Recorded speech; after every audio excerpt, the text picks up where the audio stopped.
जय जय वृंदावन वृंदावन वृंदावन। जय जय वृंदावन वृंदावन वृंदावन। जय जय वृंदावन वृंदावन वृंदावन। जय जय वृंदावन वृंदावन वृंदावन। जय जय वृंदावन वृंदावन वृंदावन। श्री वृंदावन बिहारी लाल की जय। युगल जस गाय गाय जीजिए। रसोपासना का ये 11वां भाग है। आप सभी बड़े भाग्यशाली हैं कि लाडली लालजू के परम लीला माधुर्य को श्रवण कर रहे हैं। युगल यश को गाना ही अब जीवन का ध्येय बन गया है। बाकी संसार में किसका यश गाएं। संसार में हजारों कवि हुए, अच्छी अच्छी कविताओं की रचना की, पर किनके लिए? मल मूत्र से भरे शरीर के लिए, धन यश के मद में भरे सांसारिक सम्राटों के लिए, उनसे प्राप्त होने वाले धन के लिए ही ना। पर क्या लाभ हुआ? किंतु देखिए, कली पावनावतार श्री तुलसीदास जी को किसको गाया उन्होंने? श्री जानकी नाथ जी को। धन्य हो गई उनकी लेखनी। श्री सूरदास जी नंद नंदन भानु दुलारी के यश को गाकर सूर सच में कवियों में सूर यानी सूरी हुई हो गए। श्रीधाम वृंदावन के रसिकों ने मात्र अपनी लेखनी चलाई। प्रिया प्रियतम के यश को गाने में वो चाहे श्री श्री भट्ट देव जी हों, जिन्होंने युगल शतक जैसे वाणी जी को लिखा गया और गाया, या श्री श्री हरिव्यास देवाचार्य जी हों, जिन्होंने महावाणी जैसे मधुर रस के दिव्य काव्य को लिखा गाया। हित 84 श्री श्री हित हरिवंश महाप्रभु ने लिखा, या स्वामी श्री हरिदास जी हों, जिन्होंने युगल की केली का वर्णन केली माल में करके रसिकों का परम हित किया। धन्य है ये रसिक महापुरुष, जिन्होंने रस का विस्तार करके इस कलयुग के ताप से झुलस रहे जीवों को पूरी राहत दी और उस नित्य निकुंज की ओर इशारा किया जो कालातीत है, जहाँ मुक्ति भी तुच्छ लगती है, जहाँ योग ज्ञान की पहुँच ही नहीं, बस प्रेम, विशुद्ध प्रेम, बस चित्तवृत्ति निरोध। ये आवश्यक है योग में, और योग में ही आता है ध्यान। आप नित्य लिखते हैं ध्यान करो, चलो आंखें बंद करो। मैंने ये आपके लेख में पढ़ा है, पर बिना चित्तवृत्ति का निरोध किए ध्यान कैसे सफल होगा? ये भी एक प्रश्न आया था मेरे पास कल। नहीं, ये हमारा ध्यान रसोपासना, प्रेम की उपासना का ध्यान है। इसमें चित्तवृत्ति का निरोध नहीं करना है, इसमें तो चित्तवृत्ति को भगवदाकार बनाना है। युगल ही हमारे चित्त में विराज जाएं, इस चित्तवृत्ति में युगल ही छा जाएं, उस स्थिति में पहुंचना है। इसीलिए मैं सब लिख रहा हूं। मैंने कहा कैसे होगा? वे बेचारे फिर पूछने लगे थे। मैंने कहा लीला के चिंतन से। युगल अभी क्या कर रहे हैं? इस समय कहाँ हैं? क्या लीला चल रही है निकुंज में? क्योंकि आनंद में ब्रह्म है, रसो वही साह, ये सब वेद वाक्य हैं। ब्रह्म आनंद है, वह रस है, और निकुंज में रस का उन्मुक्त नाच हो रहा है। आनंद का सागर वहाँ लहरा रहा है। ऐसे चिंतन और ऐसे ध्यान से आपकी चित्तवृत्ति युगलाकार नहीं होगी। साधकों, मुझे क्षमा करना, मैं भी आपको किन नीरस बातों में पहले उलझा देता हूँ। चलिए चलिए मैं तैयार हूँ उस निकुंज में पहुँचने के लिए। आप तैयार हैं तो फिर आंखें बंद कीजिए। सखी, समूह के मध्य नौ निकुंज में श्री युगल सरकार विराजमान हैं। बड़े सुंदर लग रहे हैं। पीतांबर श्याम सुंदर ने धारण की है और नीले वर्ण की साड़ी श्री प्रियाजू ने। बसंत ऋतु सेवा में उपस्थित है। ऐसे सरस वातावरण में विराजे हैं युगल। ऐसी सरस मन भावन छवि का अपने नैनों से पान कर रही हैं सखियां और गदगद हैं। ये दो हैं।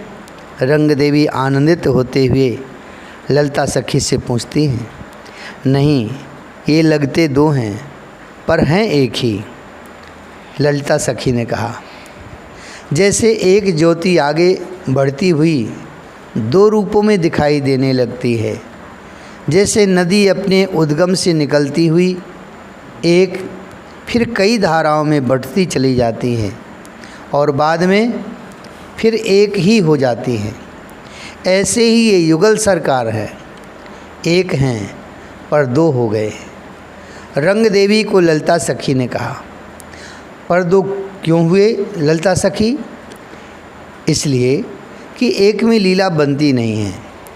लीला के लिए तो दो का होना आवश्यक है। बिहार के लिए दो तो होने ही चाहिए ना। बड़ी रहस्यपूर्ण वार्ता सखियों की चल रही है यहाँ। अरे सखियों, क्या बातें ही करती रहोगी या इन युगलवर को अब स्नान भी कराओगी? देखो, सूर्योदय होने वाला है। कुछ ही देर में सूर्य उदित हो जाएंगे। वृंदा सखी ने सखियों को सावधान किया। अरे हम तो सब भूल गई थीं। अब क्या करें, इनकी रूप माधुरी है ही ऐसी कि कुछ भान ही नहीं रहता। देह भान सब भूल जाती हैं। पर वृंदा सखी, तुमने अच्छा काम किया कि हमें झकझोर दिया। चलो अब स्नान कराएं जुगलवर को। रंग देवी सखी ने अन्य सब सखियों को ये बात कही है। पर मेरी एक अभिलाषा है आज। वृंदा सखी ने अपनी बात रखते हुए कहा, मेरी अभिलाषा ये है कि युगल को स्नान कुंज में नहीं, यमुना में ही स्नान कराओ। बड़ा ही सुख मिलेगा इनको। वृंदा सखी की बात सुनकर ललिता तो आनंदित हो उठी। वृंदा, तुमने तो मेरे मन की बात कह दी, पर युगल के चरणों में तो ये निवेदन करो, उनकी क्या इच्छा है? रंग देवी ने ललिता सखी से कहा। हाँ हाँ, सब सखियां युगल सरकार के पास गईं और हाथ जोड़कर बोलीं, आज हम सब सखियों की अभिलाषा है कि आप यमुना में स्नान करें। आप क्या कहोगे सरकार? प्रियाजू बड़ी प्रसन्न हुई। प्रीतम, सखियों की ही ये अभिलाषा नहीं है, मेरी भी है। मुस्कुराए श्याम सुंदर। प्यारी जू, यह अभिलाषा तो मेरी भी है। सब सखियां ताली बजाकर नाच उठीं और युगलवर को चलने की प्रार्थना करने लगीं। चलो चले सखियों, इतना कहकर युगल धीरे धीरे उठकर चलने लगे। दिव्य युगल घाट है। वह घाट मणिमाणिक्य से रचे पचे हैं। मणियाँ चमक रही हैं। उनकी चमक यमुना जी में पड़ रही है, जिससे यमुना जी की शोभा दिव्य से और दिव्य होती जा रही है। उन युगल घाट में जब पधारे युगलवर, मार्ग में वृंदा सखी ने पुष्पों के पावड़े बिछा रखे थे। उनमें ही अपने चरण पधराते हुए युगलवर आ रहे हैं, गलबैयाँ दिए, चारों ओर श्री धाम की शोभा को निहारते हुए। इस युगल छवि को सब स्तब्ध होकर देख रहे हैं। पक्षी तो मौन हो गए और इन युगल के रूप सुधा का पान करने लगे। सखी, देखो तो, जहाँ जहाँ युगल अपने चरण रख रहे हैं, वो धरती कितनी रूपवती होती जा रही है। और ये युगल जिस लता को छू रहे हैं ना, उन लताओं की अनुपम छटा। देख सखी, कितना सरस श्री धाम वृंदावन हो रहा है। तभी प्यारे देखो यमुना की शोभा। यमुना जी का दर्शन करते ही श्री जी आनंदित हो उठे। देखो देखो, हमें देखकर ये यमुना और उछल रही है, कितनी आनंदित है। हाँ प्यारी, इतना कहकर श्याम सुंदर श्री राधा जी की ओर मुड़े और बहुत देर तक निहारते ही रहे अपनी प्यारी को। क्या देख रहे हो? मुस्कुराते हुए पूछा श्री जी ने। पर सखियों ने आकर जय जयकार किया। युगलवर सरकार की जय जय जय। इस जय जयकार से एकाग्रता भंग हुई श्याम सुंदर की। ललिता जी ने छेड़ा, अब चलो सामने के कुंज में। क्यों? कुंज में क्यों? प्रियाजू ने पूछा। क्योंकि स्नान से पूर्व आप दोनों के श्री विग्रह में उबटन लगाया जाएगा। इत्र से आपके श्री अंगों का मर्दन होगा। श्याम सुंदर ने मुस्कुराते हुए श्री जी की ओर देखा। ललिता सखी ने कहा, अब देखा देखी मत करो, देर हो रही है। अब दोनों ने कुछ खाया भी नहीं है, इसलिए चलिए कुंज में। सामने ही एक कुंज है, बड़ा दिव्य कुंज है। उस कुंज में सखियां युगल को लेकर आईं। नाना प्रकार के पुष्पों से सज्जित कुंज है वो। मध्य में 2 चौकी हैं स्वर्ण की, उसमें लाल और ललना दोनों को बैठाया। वस्त्र आभूषण उतारने लगी सखियां। फिर सुंदर अत्तर रंग देवी ने श्री जी के दिव्य देह में लगाना शुरू किया। आहा, श्री जी का दिव्य गौर अंग तेज छिटक रहा है उनके देह से। चंपक लता और ललिता सखी ने श्याम सुंदर के देह में लगाने के लिए पिस्ता और बादाम पीसकर लेप बनाया था। उसे उबटन के रूप में लगाने लगीं। एक स्वर्ण के कटोरे में सुगंधित तेल और वही उबटन श्री जी को रंग देवी लगा रही है। पर ये क्या? झुक झुक कर श्री जी को निहार रहे हैं श्याम सुंदर। लाल सीधे बैठो ना, ललिता सखी ने श्याम सुंदर को कहा। ललिता जी, एक बात कहूँ? श्याम सुंदर ने कहा। श्याम सुंदर के मुख की ओर देखा ललिता सखी ने। क्या बात है प्यारे, आज मुझे जी हंसी ललिता सखी। मेरी एक प्रार्थना है, आपको माननी पड़ेगी। श्याम सुंदर ने कहा। बात क्या है पहले ये बताओ, ललिता सखी ने कहा।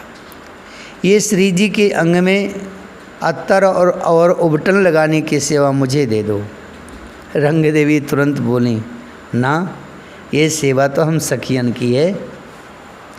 अब ये सौभाग्य तो तुम लोग नित्य लेती रहती हो ना, आज मुझे दे दो, कृपा करो। हाथ जोड़ने लगे श्याम सुंदर। पर हमें कहने से क्या होगा हे लाल, आप तो स्वामिनी से ही प्रार्थना करो, वो जैसा कहें। रंग देवी ने हंसते हुए श्री जी की ओर देखा। उड़ गए श्याम सुंदर चौकी से और झुककर हाथ जोड़कर बोले, श्री जी, मेरी इच्छा है, कृपा करो, मुझे आपके देह में ये अत्तर और उबटन लगाना है, ये सेवा मुझे दे दो। श्री जी शर्मा गईं, कुछ बोली नहीं। श्याम सुंदर ने हाथ में अत्तर और उबटन का कटोरा लिया और आहा, दिव्य गौर बदन में उबटन लगाने लगे। पिय कमल कर परशत प्यारी जू सकुचाए, लाज भरे मादक पलक उठत न मन ही लजाए। सखियाँ इस झांकी का दर्शन कर रही हैं और आनंद सिंधु में डूब रही हैं। जय जय वृंदावन वृंदावन वृंदावन, जय जय वृंदावन वृंदावन वृंदावन, जय जय वृंदावन वृंदावन वृंदावन, जय जय वृंदावन वृंदावन वृंदावन, जय जय वृंदावन वृंदावन वृंदावन। श्री वृंदावन बिहारी लाल की जय। श्री राधा वल्लभ लाल की जय। श्री यमुना रस रानी की जय। श्री गिरिराज जी महाराज की जय। श्री गुरुदेव भगवान की जय। जय जय श्री राधे, जय जय श्री राधे, जय जय श्री राधे श्याम।